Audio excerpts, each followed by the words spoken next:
I'm going to show you how you can enable zoom with your mouse wheel in just a few steps. So if you find this guide helpful, don't forget to subscribe and like the video for more.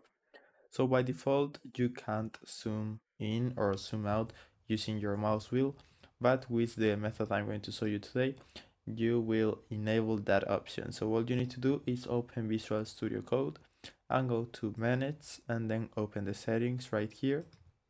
And here you can search for mouse wheel zoom. You can see this option, which it's disabled by default.